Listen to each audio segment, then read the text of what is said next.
The Secrets of Technology is brought to you by the StarQuest Production Network and is made possible by our many generous patrons. If you'd like to support the podcast, please visit givestarquest.com.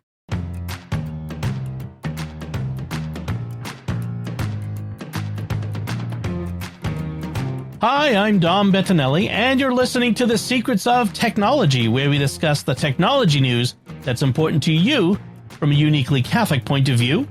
Joining me today on the panel is Pat Scott. Hey, Pat. Hi there.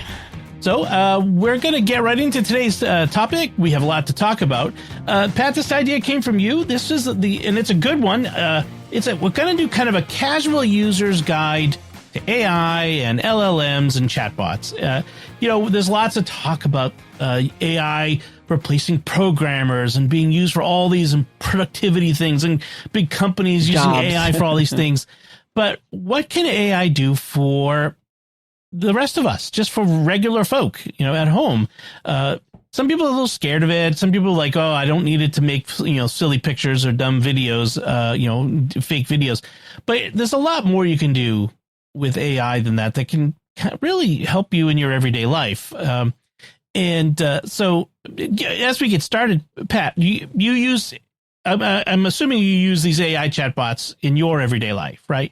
I don't use them heavily, but if, like, for instance, today I had a question about, how do I go fix something on the printer that was not obvious? I couldn't find it in the settings, and it gave me a very good description of where I would go look and how I would do this, and that type of thing, and it would be something a client could use pretty well.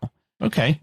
So, I use it heavily. It has become very vital and integral to how we make shows here at StarQuest. Just even from a productivity standpoint, it helps me keep track of all of the different shows and episodes and all that sort of stuff. It's really given us the ability to do more shows than we had in the past.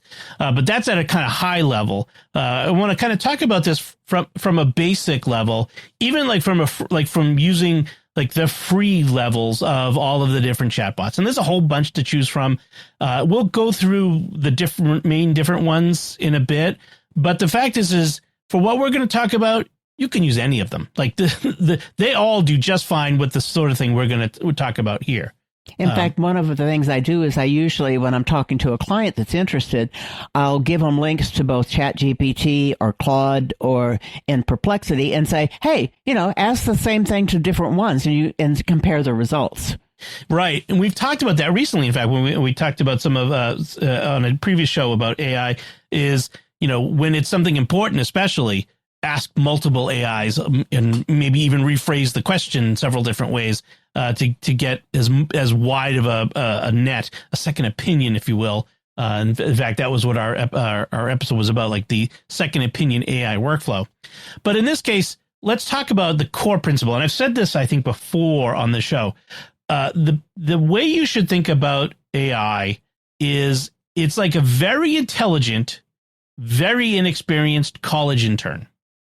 It's that kid who went to Harvard. They were the top of their class. They're really, really smart, but they have no experience in the world. They're now working real world at all. Yeah, and they're working for you for the summer, right? That's kind of how you should think of them. So they got plenty of book learning and no real judgment. You know what I mean?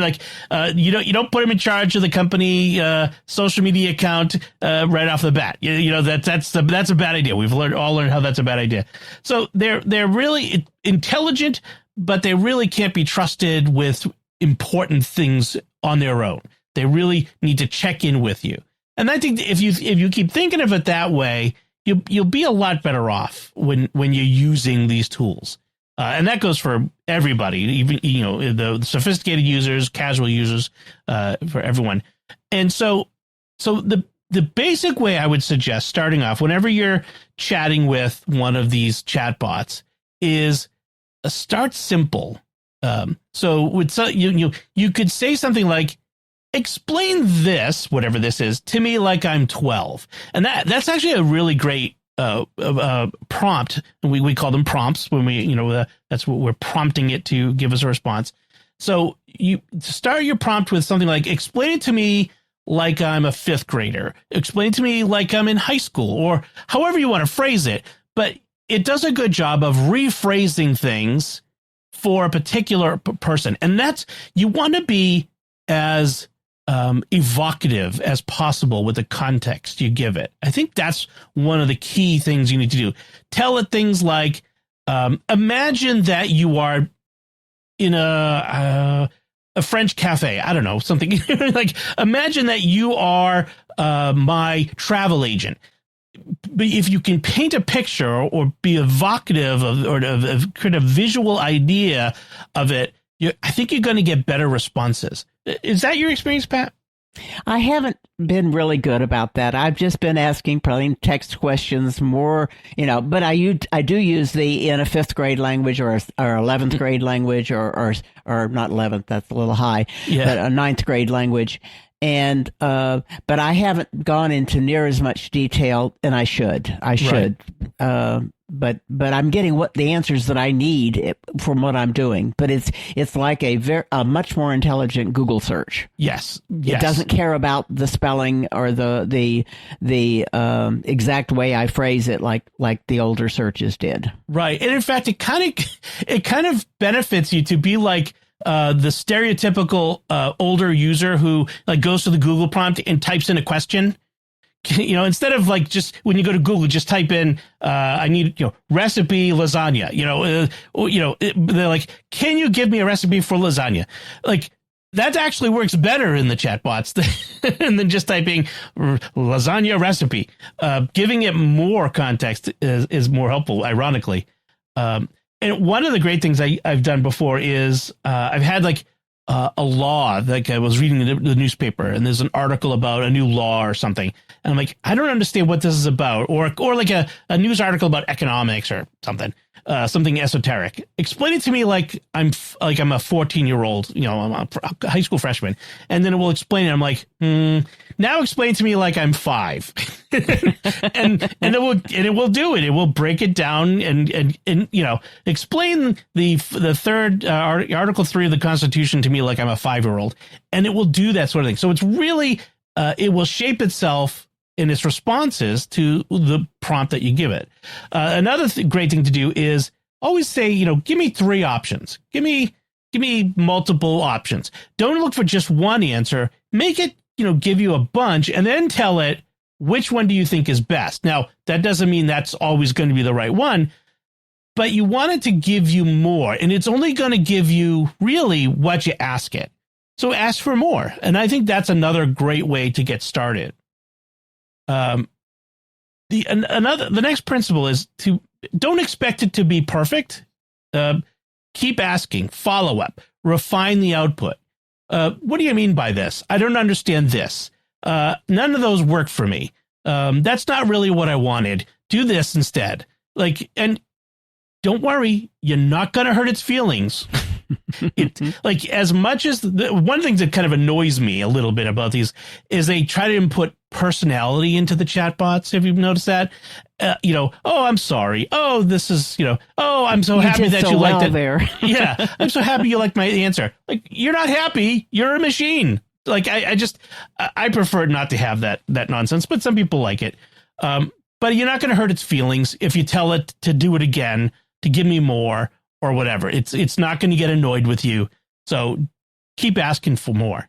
And sometimes when you're getting a prompt like that, it'll even suggest other things. Would you like me to further give you a bullet list with some things like that? And you can say, yes, but do such and such in addition. Right. That's kind of helpful. Yes. And some of those suggestions it gives are really good, actually. I've sometimes been like, oh, yeah, do that.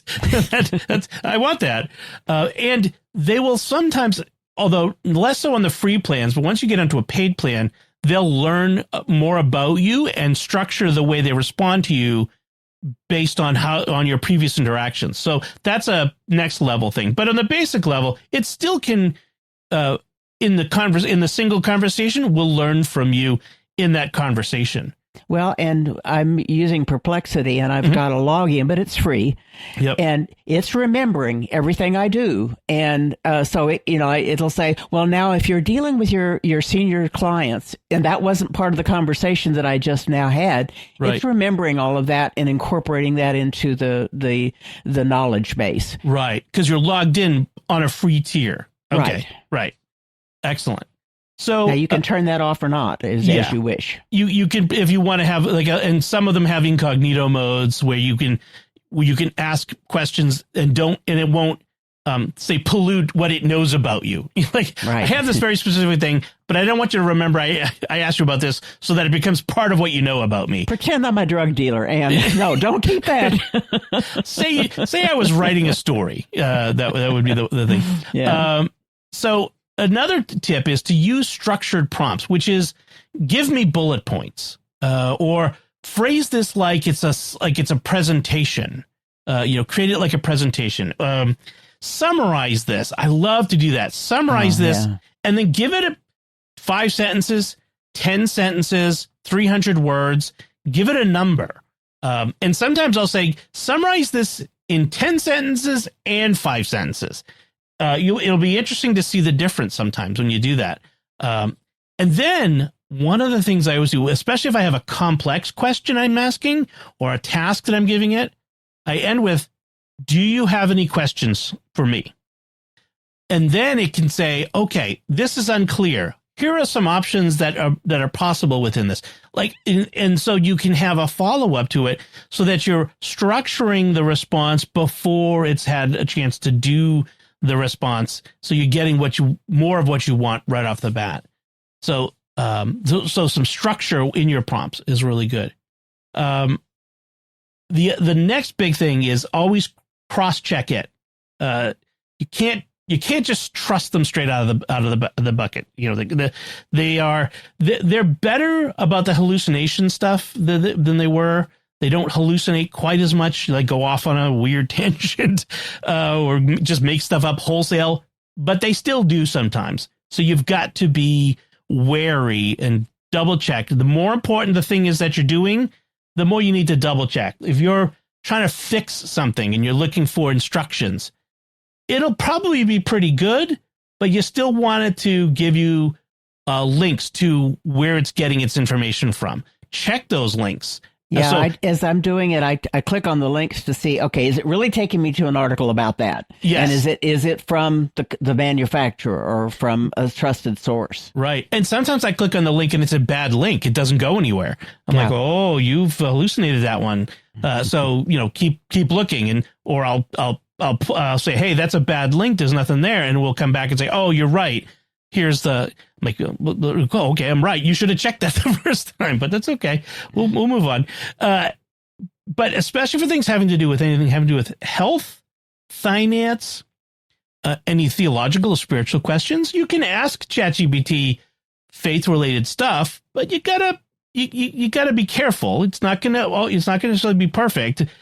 All it knows is what it's gathered off of the internet, right? So there's all kinds of stuff out there. And there's fiction on the internet.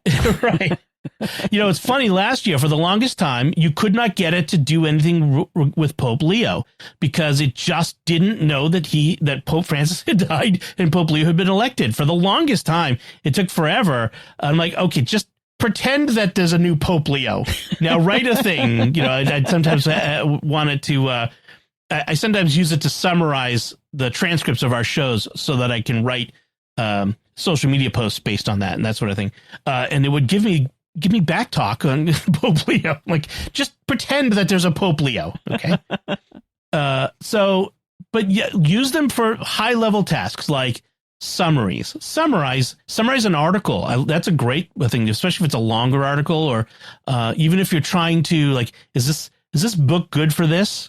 You can say you have a PDF of something. It'd be harder to do like a regular book, but you know what I mean? Like, yeah.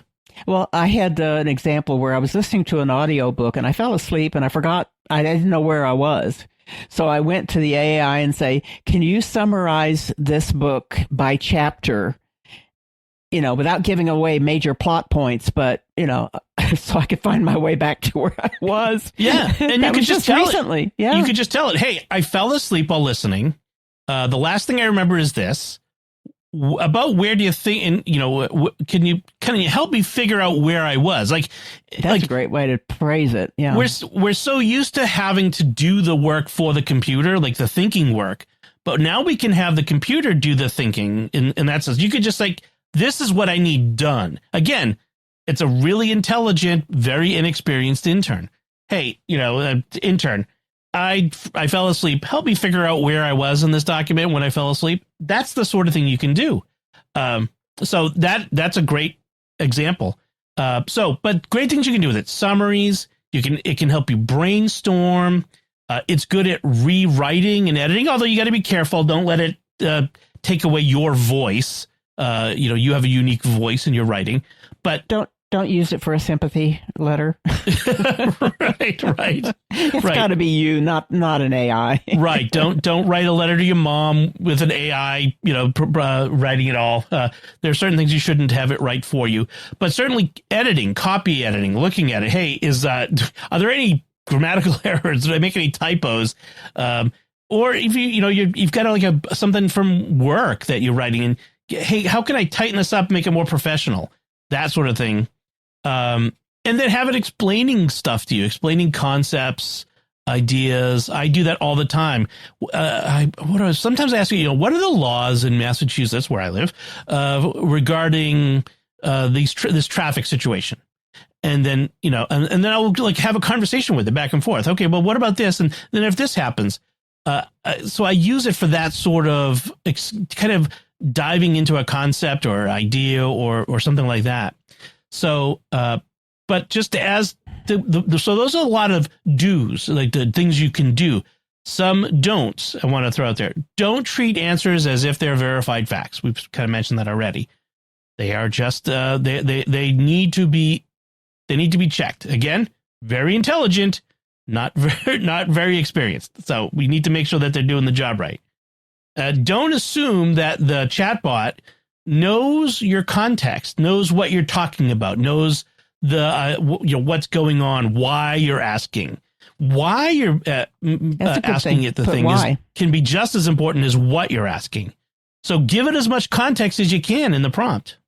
And sometimes some of these, especially when they're on your phone, they use the app on your phone. You can get into a conversation mode where you can talk back and forth with it. I know one podcaster, he does this on car rides. Like if he's got a long car ride and he wants to kind of stay engaged so he can not fall asleep, he'll ask it about, something about history and have a conversation with it back and forth. So tell me more about this person and what did they do? Oh, that's interesting. And why did they do that? And have a conversation back and forth about it, as opposed to just like listening to someone talk to you. A podcasts are great, but sometimes they're not enough to keep you awake and engaged. Sometimes you need that conversation. Yeah, the apps for iOS have been very good about having a conversational mode that you can just turn it on and it listens to see what you're going to say. Yep. and answers you in voice. So that's really cool. So one of the things I set up was a simple shortcut in the Shortcuts app where I attached it to Siri. So I'll say S lady. Sorry, I turned them all on. I thought I could get away with it, but I didn't. I'll say S lady. And then I'll say Janet. Now, Janet was the character in the TV show The Good Place. Oh yeah. Yes. So I'll say Janet, and then it will go directly into the ChatGPT conversational mode. So it's all hands free. So I don't have to manipulate it in order to get there. So it works really well like that. So that's a fun little treat. So I was saying give it plenty of context, give it a nice good prompt. But don't just dump a huge, messy prompt with, where you're kind of all over Rambling. the place. Yeah. And you're unstructured thoughts and all this sort of stuff. And then expect it to give you a clear, structured response. Sometimes if I'm going to have a long prompt, I'll write it out in like a notes app ahead of time and try to structure my thoughts. Then I'll copy and paste it in. And that way, I know I'm going to get a better response if I've structured the prompt better. So I give it a more clear understanding. And And important point is most casual users, this fails for them because they ask one vague question, get a vague answer, and then just leave it. The real value in these chatbots comes from conversation and iteration, digging in, going further. That's really where the value of it is. So that's some basic principles to get started. One of the important things, Pat, is privacy and data protection. People are worried about keeping their information private. Are these chatbots, these AIs, are they gonna hoover up all our private information and use it to give these billion-dollar companies more data? Do you hear from people who have those concerns? Not as much as I thought I was going to. Mostly it's people have I'm not interested in AI, take that thing off of my desktop. Okay. Or the people who are more like a little bit more exploring, but I haven't had very many, I won't say paranoid, but most of my clients are not thinking about those things. In fact, I have to say, make sure before you copy something in there that you remove your name or remove your address, right? Because you don't want it to use that. You might say, I'm in Texas, but don't give it your street address. Right, exactly. So let's dig into some of that. The reality is that these tools are not private by default. Your information is going into their systems to some degree. Many of the different chatbot platforms, they store conversations and can use them to further train the models unless you specifically opt out. So you have to go into settings and say, do not use my information, my data to train the chatbot. And in fact, some cases, some responses might even be reviewed by human beings for quality control purposes. So you got to be aware that anything you put into this could be seen by someone. So a basic principle is never paste anything into it that you wouldn't put into a public email. Or put it on bulletin board. Yeah, post it on Facebook. You know what I mean? Like, just don't put anything that you wouldn't. The things I see on Facebook, I think some people don't even think about that. But yeah, be careful what you put there. That assume that whatever you put here is good will be plastered on a front page of a newspaper somewhere. That sort of thing. So avoid. You make your decisions on how comfortable you are with this, but avoid full names, first and last names, personal details, especially for other people. Like if you're comfortable with yourself, that's fine. But if you're putting information in about other people, be careful about using that information. Be careful about financial data, real financial data, medical records, private emails or private documents, or especially client or confidential business information. Now, if you were a lawyer or you work in the healthcare field, you know all about the rules and laws regarding that. And so, but we're talking to people who are not in those professions. We're talking to casual use, not professional use. And as you mentioned, replace names with placeholders or aliases instead of, Mr. Jones, just say Mr. J, or whatever, something like that. And you can generalize sensitive details, and you can even ask it, instead of giving me here, I'm going to give you information now type up a letter to the homeowners association. Ask for a template that you can then put information into. So give me a template, and then I can fill in the form with my own information in my own word processor. So, of the tools that are out there, Claude has the strongest privacy policy. They do no training unless you opt in, which is nice. That's really good. Yep. Perplexity does offer, like I mentioned before, an incognito mode. So if you need a particular conversation or chat to be private, you can, or separate from your regular account, you can do that. But both ChatGPT and Gemini require that you manually go in and change settings for increased privacy. So they're not private by default. So as far as saving things, you can, your conversations do get saved. They get there, especially, if you set up an account, a free account. But you don't get much in the way of long-term memory organization without a paid account. There are some benefits to those paid accounts where it remembers more about you and the sorts of things that you've talked to it about. So But in general, you basically want to copy and paste things into another app if you want to save it. That's the best thing to do. Now, I know Perplexity gives you the option to export it to a PDF or a Word document. So yeah, also, it makes it really easy. That's really nice. When I first started with ChatGPT, it didn't even let me copy all of the conversation. It let me copy little sections, and I was very unhappy with that. Yeah, that can be annoying. And one tip I'd give you is when you have a particularly good prompt that you might want to use again, save it in another app, like in Apple Notes or Google Doc or Notepad or something like that. But save it in these little snippets so that you can use them again. I have a whole bunch of prompt snippets that I use over and over again. So that's you didn't really trust helpful. the answer the first time. You got to ask it again, huh? Yeah. Well, sometimes like No, I do I'm things teasing. like I have it go through. I'll like have a list of links, and I'll say reformat this as HTML so I can paste it into my page. So I have a little snippet that just says reformat the following links. In fact, sometimes I just copy the whole document of like our show rundown in, say extract the links and make them into an HTML, unordered list of links and titles. It's so good at that. Man, it saves me so much time the way I used to do it. Yeah. So let's compare the platforms, the different ones, the main ones. Again, there are others out there, but the four big ones right now are ChatGPT, Claude, Perplexity, and Gemini from Google. So they're all very easy to use. When we talk about ease of use, they're pretty intuitive. They have simple interfaces. Perplexity's looks most like a search bar, which is interesting. Google's is good.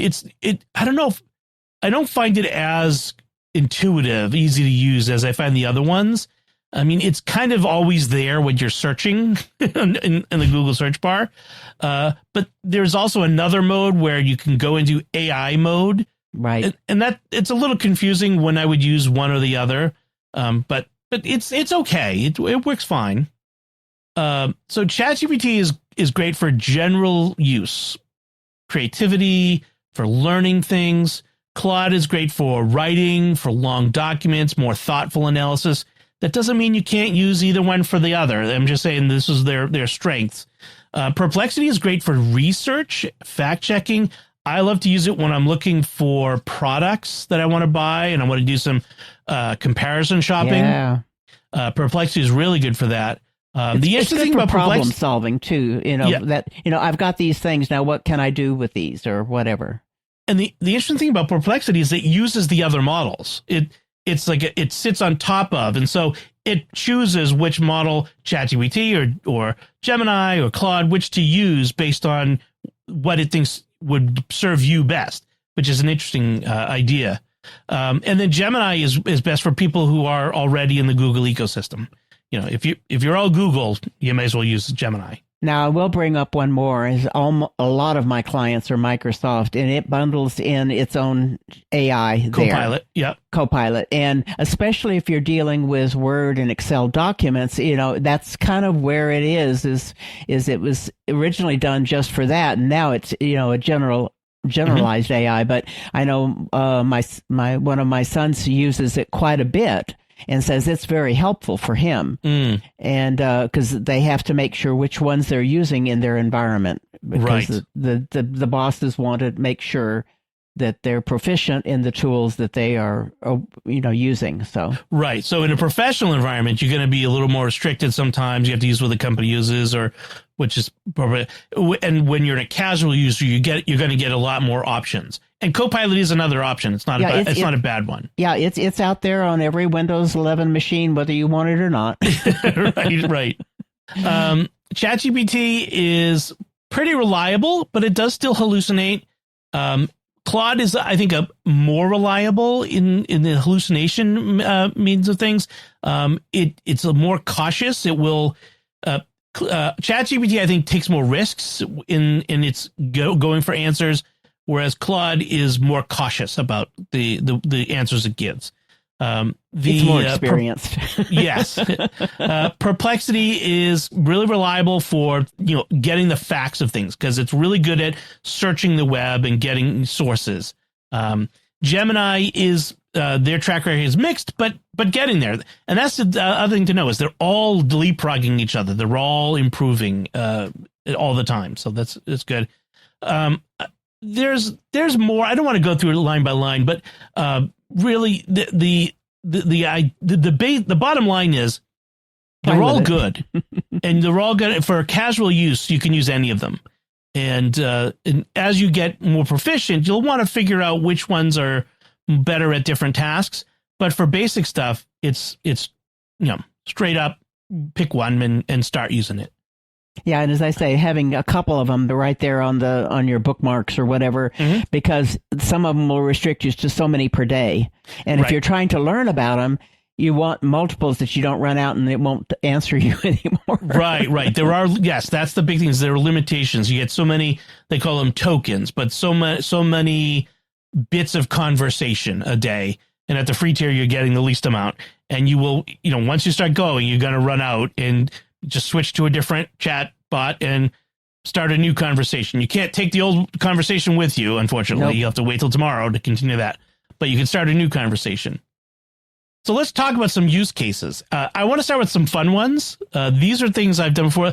You can do trivia games or, light, party games, do some creative prompts. I actually had some fun. I have Star Trek role-playing game has a solo adventure mode. So a role-playing game is like, D&D, whatever. You get a bunch of people around and one person's a dungeon master and they lead you through a story, right? But I don't have anybody to play Star Trek role-playing game with. But they have a solo adventure mode. And the way it's supposed to work is it's basically you're writing a story. Use a structured story using the rules and the dice and whatever. I used ChatGPT as my game master for it to lead me through the story. I gave it a prompt. I told it about my character, and it kind of started leading me through a story. And I told it what kind of story it is, and I gave it like a high level idea of what story to tell, and it leads me through the story. It's a lot of fun. I think I don't want to replace gaming with other people, but when I just want to have some fun with this particular story, I can do it. So that was one. Then you can do things like these are some examples from real life for me. Explain Star Wars badly. so and it can be funny. These chatbots can actually be really pretty funny. I was a few weeks ago, I was camping with some scouts. I was talking to some of the dads about all the weird things our kids say. And so we decided to ask it, what is some Gen Alpha slang for Gen X parents to torture their kids with? Oh man, there was some good stuff in there. We liked all kinds of like skibbity and Riz and aura and oh my gosh. And you should see Pat, you should see your grandkids when I start coming out with these. They dive under the table, they run for their rooms. They hate to hear it. It's very cringe. So you can do all kinds of fun stuff like that. Now, if you're a beginner, I wouldn't start off using it for legal advice, medical advice, financial planning, confidential work. Leave that for when you're much more comfortable with it. Start with some easy things. So, start with ChatGPT for whatever, like general questions. You use Claude for writing, use Perplexity for, fact-based research. And always ask a follow-up question, right? That's the basic thing. So what are some other examples of things you could do? Travel is a great use. Pat, you said you recently I did this a couple of weeks ago. Basically, I wanted to, we're going to go to California. We're going to a town that doesn't have an airport. And I needed to pick up my daughter on the way over. So I said, well, what options are there from traveling from Austin to Morro Bay via Dallas? And what are some of the airlines, and how can I get there most effectively? And basically, it broke it down and saying, well, here's this airline goes through Dallas, the other airline goes through Phoenix, so you don't want that one. And when you get to where you're going, do you want to get a rental car, or if you go into this little regional airport, they'll Uber you in. And so it gave me all of these different things based upon what I had asked for. And it was very helpful. Nice. So I like to use it for travel as well, for like, say, for vacation planning. So I was looking for some vacation ideas. And so I gave it this prompt. I said, I'm looking for recommendations for my family vacation. Our family has, 2 adults. We have so many kids. These are their ages. We tend to favor car camping wecations. We sleep in tents. Over the past decade, we've visited these places on our vacations. We prefer to stay 4 or 5 weekdays, maybe in June or July. We prefer to drive there. We like places that have natural beauty and historical sites as well. Bonus if there are interesting Catholic shrines or pilgrimage sites nearby as well. While we stay there at while we will stay at most any campground that can accommodate our large family in a group, we prefer quieter places over large resorts with many amenities. Recommend some vacation places to visit that fit within those parameters. I'll provide more information on request and will offer modifications based on how you respond. Focus on, and this particular one I said, focus on Western Massachusetts. So I wanted it to start there. And it gave me, Stockbridge, Massachusetts, there's the Shrine of the Divine Mercy, the Norman Rockwell Museum, several hiking options. There are these campgrounds nearby. There's state parks. And it gave me all the structure information. So I'm like, okay, let's deep dive on the campgrounds. In addition to making sure we can comfortably fit 2 large tents and 7 people, that's our family, it's also important that they have hot water and showers in the restrooms and that people have found them to be clean and well maintained. And so it did the research. Okay, yeah, people reviewed these campsites and these ones have these amenities like the hot showers and stuff. It gave some insights and tips based on reviews that have been posted online. And I mean, it gave all of this information before I had to, give, further refine things. I mean, it was fantastic. The sort of as you kind of go back and forth with it. And then I did another one where we traveled further afield to, I was like, I was looking at like the Appalachians and Blue Ridge Mountains area. I was like, what about down there? And it really it doesn't plan it for you, but it's great at pulling information together for you. So, think of it in those terms. It's not a travel agent, but it really can help you. Like in the past, you had to kind of know what you wanted, right? Catholic shrines in Western Massachusetts, you put into Google. Okay, so there's the shrines. Campgrounds in Western Massachusetts. And okay, these are the campgrounds. And this one's near that and that one's over there. But what's this campground like? I'll have to find a website that reviews campgrounds. Yeah. This kind of takes all of that off you. So that's really, really a good use for that. One thing I'd suggest. So another one that we use a lot is homework help. We homeschool our kids, and sometimes they're just studying things that I'm not an expert in, like calculus or algebra. And so they come to me like, Dad, what does this mean? I don't understand this problem. Oh, so what I'll do sometimes is I'll get out my phone, open up the chatbot app, take a picture of it and say, explain this concept for a 14-year-old, like we said before, like for a age, and then it will explain it. I don't want it to do the problem for them. I don't want the solution. Explain the concept, explain the problem, break it down so we can figure out how to solve it. And it will do that. And we both learn something at the same time, the kid and I. So that's another great one. So homework help, that sort of thing, or coming up with brainstorming ideas for papers or that sort of stuff. Don't use it to write the paper, but maybe help you research or come up with ideas. You brought up a point there that I tend not to think visually, and you've had several examples when we were looking at the outline earlier about taking a picture of something broken, or taking a picture of something that was not clear in the instructions. Yep. Or I hadn't thought about doing that. That was some good ideas there. Do you ever have a cluttered bookshelf and you're looking for a particular book and it's there, you just can't find it? I hadn't tried that. Take a picture of it and say, find this for me on the shelf, or find this for me in this cluttered drawer, or whatever it is. And they do, like, depending on how detailed the picture is, sometimes you got to hold it steady and make sure that's bright enough and that things are clear. But, it can do a pretty good job. You can even feed it several pictures or take a video. I don't know if they can do video. Maybe, I wonder. But you can take several pictures in a row, close-up pictures. And, they do a pretty good job. One thing I've done is at the grocery store, I've taken a picture of the ingredient list, and I said, are there any allergy concerns for someone who has an allergy to peanuts? Wow, that's good. Or whatever the allergy is. And it will, now, again, you're not going to base, someone's health and safety on this. It's just the first step, right? Oh yeah, it's perfectly fine. Okay, well, let's make sure. Yeah, let's look at the real ingredient list. right. You look at the list, then you can tell it to explain to me what these ingredients are. Like, and you can dig deeper. You don't have to just take the first answer at face value. So yeah, use a visual. Think visually at times. That's an excellent aspect of it. Another use case I want to mention is like helping you draft emails or letters.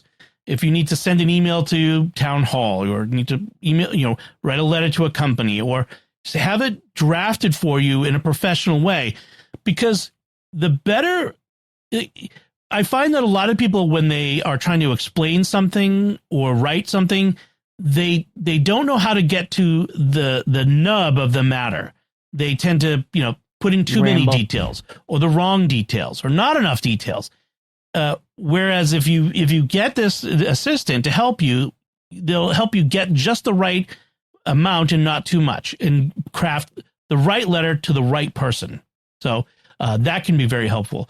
You can also tell it, make this letter more friendly, or friendly but professional, or however you want to phrase it. But they're really good at that. One thing I found is asking it for substitute ingredients. I'm making a recipe. I need this ingredient. I don't have this ingredient. What can I use instead? Not just say, what is a good substitute for parsley? Say, I'm making this recipe. Here's the recipe. You can even put a link to it if it's online. Now, or you could take a picture of it if it's in a printed cookbook. What would be a good substitute for X? Whatever the ingredient is. And it will, I've had it do some really good things. Like, one thing is your daughter, Melanie, my wife, she's allergic to ketchup. She's gotten allergic to tomatoes lately. Oh. And, I want to make this, I was making this recipe and it called for ketchup in the sauce. I'm like, what can I put in there instead? And it suggested pureed roasted red peppers that have been strained to make them thicker. It also has the right color. It's got the right color. It's got a little bit of the vinegariness. It's got the sweetness, because it's red pepper. And it's like, and it works great. It's not exactly the same. Of course, you don't expect it to be exactly the same, but it works great. And it's like, this is the sort of thing it can help you with. So another real world example, a few weeks ago, on Good Friday, our stove died. Poor Melanie was working hard making hot cross buns. She put them in the oven, and within a minute they were burned, and the stove was beeping. Apparently, the thermocouple, or the temperature probe died, and so the temperature of the stove just went way high, and I got this error message, and so I just took a photo of it, or I just typed it in the chat and said, "What is this error message for this model of stove from GE?" Oh, it's an overheat message, something, these are the possible things that could have gone wrong. And I was able to call an appliance repair guy and, tell him what it was. And then they could, tell me, okay, this is what's going on with it. So that sort of thing is really helpful. Like, you can just, this is what it is. This is the appliance, the tool, whatever, the model even, and it's doing this. What are the possible causes? So the best beginner use cases are things like explain, rewrite, summarize, brainstorm. And if you only use AI for those 4 things, you're going to get 80% of the value of AI with almost zero risk of any type of bad outcome. So use it, play with it, try it out. Yeah, I've seen some cases where people they took a look at a warranty or a contract and said, I don't understand this, and fed it into the AI and say, show me the possible problems. What is being overlooked in terms of legal issues, and it's not a legal beagle, but it can help you summarize and simplify, and so you can find the flaws or the things to be aware of or to watch out for. Whenever I get from companies the changes in the user agreements or the user license agreement, I feed it in and then say, what's changed, why, and what are the possible risks to me? And it does a really good job of saying, okay, well, so here's what's changed, and seems to be why they've done it, and this is a possible risk, but it's a low risk because they have to do this and that. It tends to be very balanced in how it explains these things in layman's terms. So that's another great use case. Yeah, and I had some people that were wanting a printer, and so I basically said, well, give me 3 of the best printers in this category and explain to me what are the drawbacks for each one or what are the positive things, and compare cost, contrast, that type of thing, and came up with, if they wanted a laser, here were 2 or 3 ones and what the advantages were. And again, you go look at the articles to make sure that they're not making it up, but it really helps you kind of give a balanced view of what's out there rather than having to go to every website and try to track down a printer or whatever it is. Right. Or go out and find reviews for every printer out there. And, you Google reviews of this printer and you get a lot of bad stuff. Oh yeah. There's a lot of junk, a lot of spammy stuff. So, that is really helpful. So those are some ideas. Hopefully, you've gotten some ideas out of this and some ways to use it and some inspiration. We'd love to hear the things that you're using these tools for, and if you've got any unique use cases, you can let us know. Be sure to write in. Our email is technology@sqpn.com. We'd love to hear from you. Before we move on, now I'd like to take a moment to thank our patrons who make it possible for us to create the Secrets of Technology, including Megan S., Rhonda M., Meg P., Devin T., and Robert O. Their generous donations at GiveStarQuest.com make it possible for us to continue the Secrets of Technology and all the shows at StarQuest, and you can join them by visiting GiveStarQuest.com. So we get at least one headline we can get through today. This is from the Washington Post, and the headline says, "Can AI be a child of God? Inside Anthropic's meeting with Christian leaders." Now, Anthropic is the parent company of Claude. Claude is their product. So it turns out that Anthropic has had a meeting. They invited in a group of Christian religious leaders of various sorts from Catholic and Protestant churches, academia, and the business world in late March for a 2-day summit to discuss, among other things, how to steer Claude's moral and spiritual development as the chatbot reacts to complex and unpredictable ethical queries. So they apparently had very wide-ranging discussions about things like how should the chatbot respond to users who are grieving loved ones? Could Claude be considered a child of God even as it gets smarter and smarter? So it's interesting to me that they want to they're thinking ahead to building ethical thinking into the machine so that it's able to be ethical and moral in a world of people who are spiritual and physical beings like us. What did you think of this, Pat? I thought it was really interesting. Yeah, the idea that, up until now, people will say, well, a chatbot made somebody commit suicide or something like that. So building in to the system and a company acknowledging they're building in, how do you put the safeguards in there? How do you put good ethics, good moral values into something without getting into a particular religion? Right. Yeah. Right. And my guess is they would be talking to people of various religious backgrounds. Lots of faith, yeah. Yeah. And that it is like, I don't believe that these AI chatbots, the AIs will ever become sentient or that they will ever be people.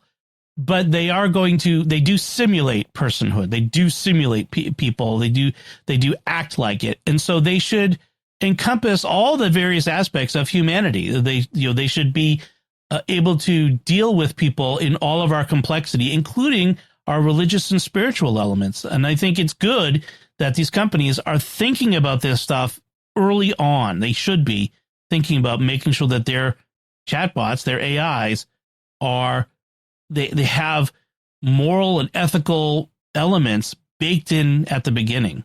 So it's good to hear that. I hope the other companies are doing similar things. Yeah, that's kind of, I'm leaning toward Claude a lot because it seems like the developers have got some real good value systems behind them. Yeah, the more I've looked at it, the more that Anthropic seems to be the company that most concerned with their AI being kept, people being kept safe from the AI in the sense. Right. There was a recent story about how they have this new model that they've determined is just too dangerous to release. Which is, interesting. It's really powerful, but could be problematic. I guess it can hack people's computers. It was something to do with it was built to look for vulnerabilities in systems and help prevent them. And people said it can be used to help create them too. Yeah, Yeah, exactly. So kudos to Anthropic. Yeah, I am tending to be more and more favoring them. Another AI story is that Mark Zuckerberg, the CEO of Meta, the parent company of Facebook and Instagram, is creating an AI clone of himself to interact with and provide feedback to employees. And I'm sorry, but this seems like the exact opposite of the Anthropic story. This is like dystopian tech CEO out of a movie. It just sounds like who wants to interact with the AI clone of their CEO?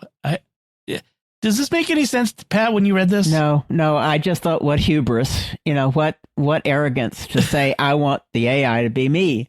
Right. In a way, it's kind of creating God in your own image, in a sense. Yeah. Right.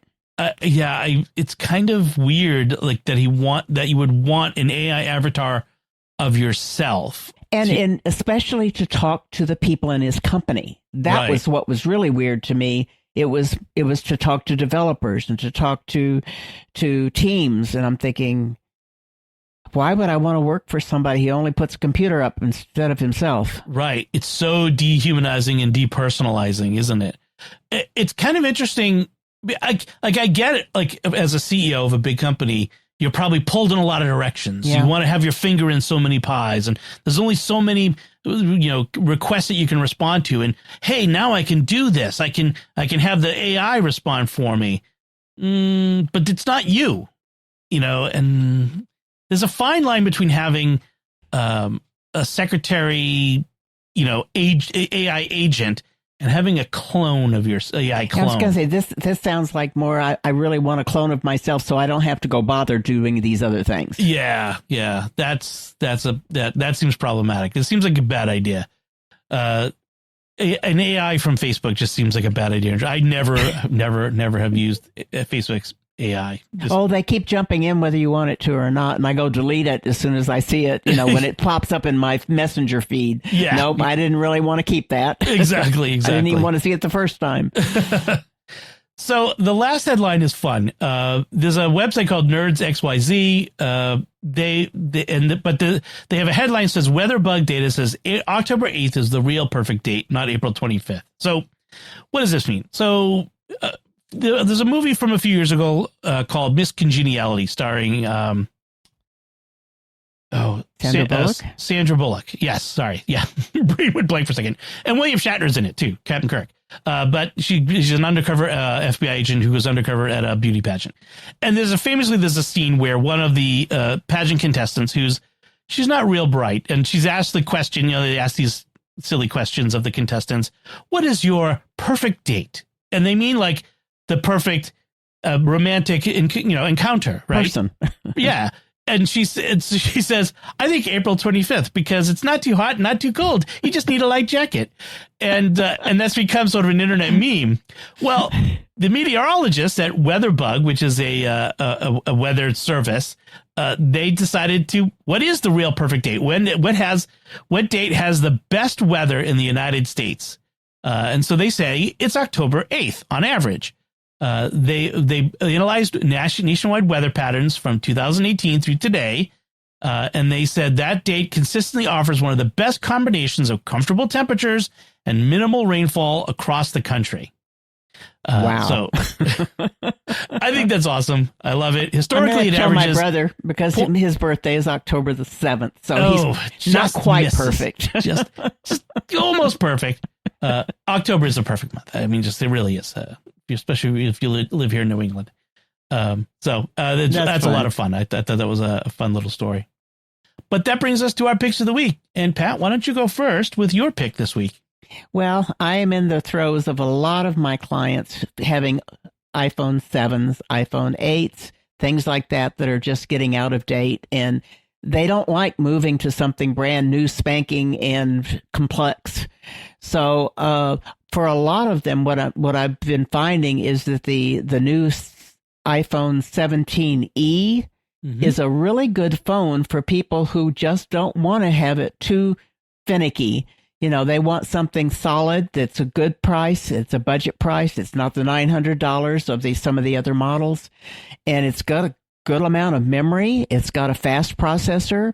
It has a really good camera, but just one camera, not 3 cameras like some of the other ones have.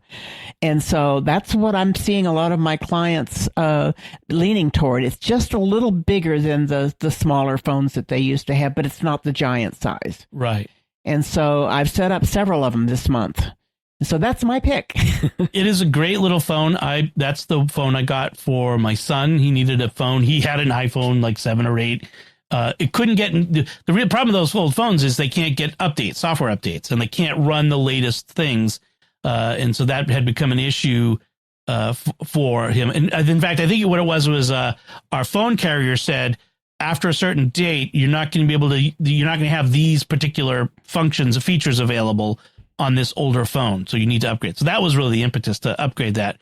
And it's a great phone. It is, and it's brand new. I could buy a used phone, for less or the same.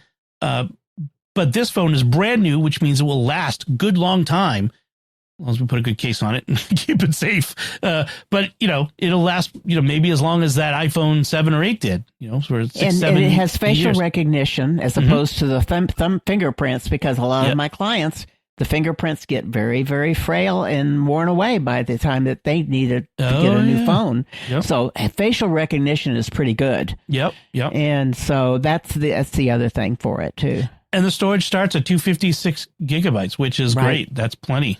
And a $599 price, as I say, and you can turn in your old phones and get anywhere between $35 and $500, depending on how old it is.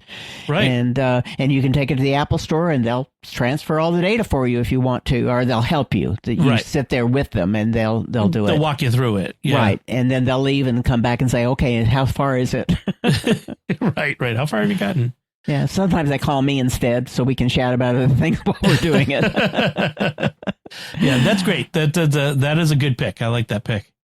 So for me, my pick, so for the longest time, I had a Ring doorbell first, and then I got some Ring security cameras. And I've had Ring cameras for ages, at least 10 years, probably longer, I think.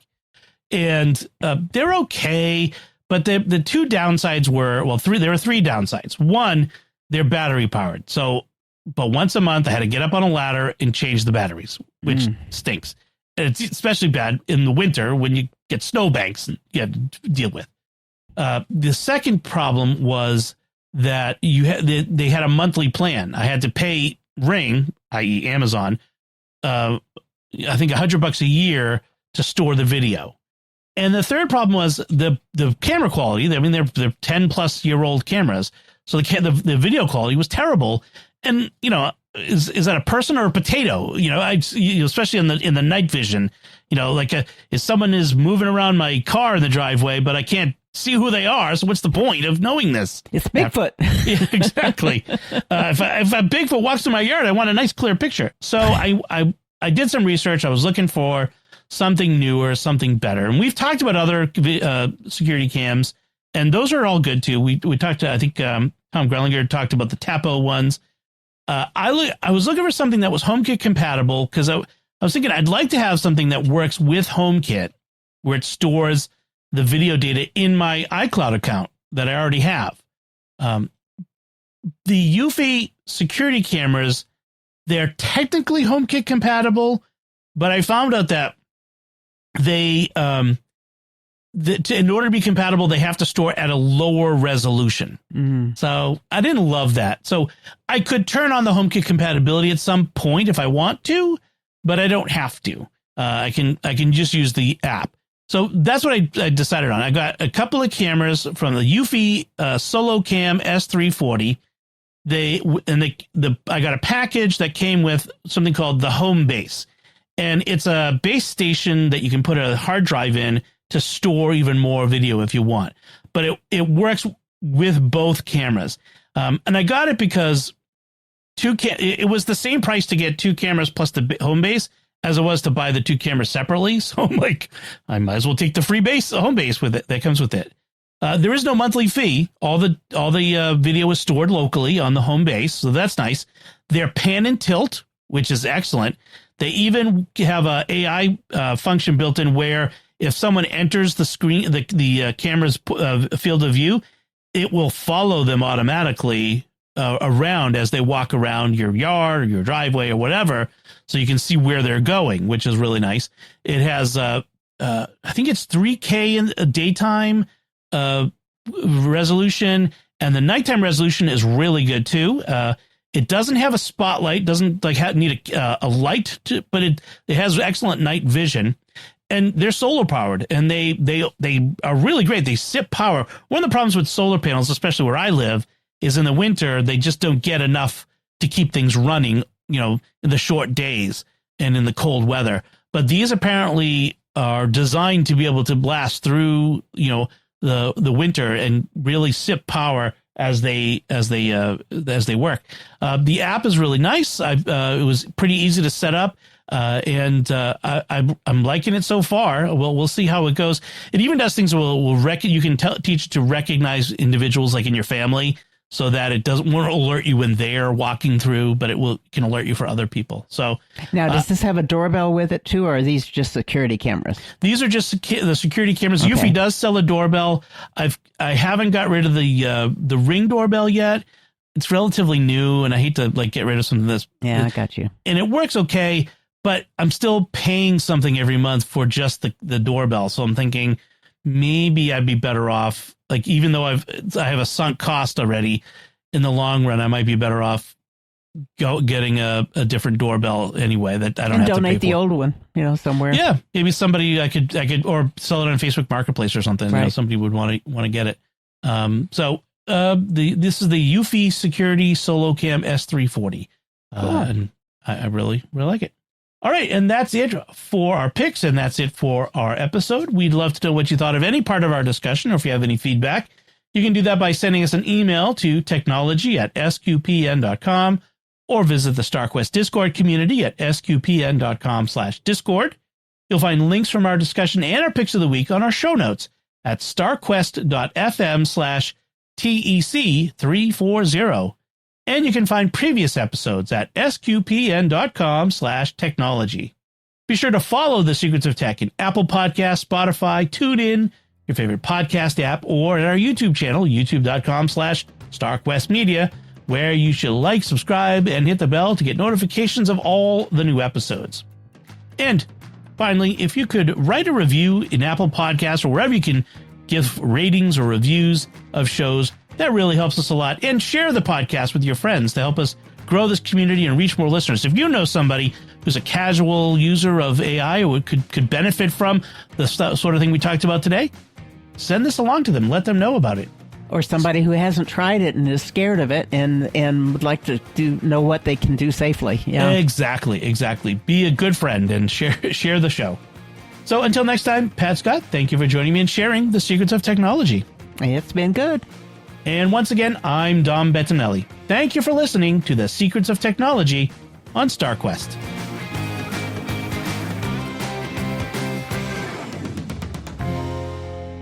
Here's another show on the StarQuest network you're sure to enjoy, The Secrets of Star Trek. Find it wherever fine podcasts are found or at sqpn.com/Star Trek.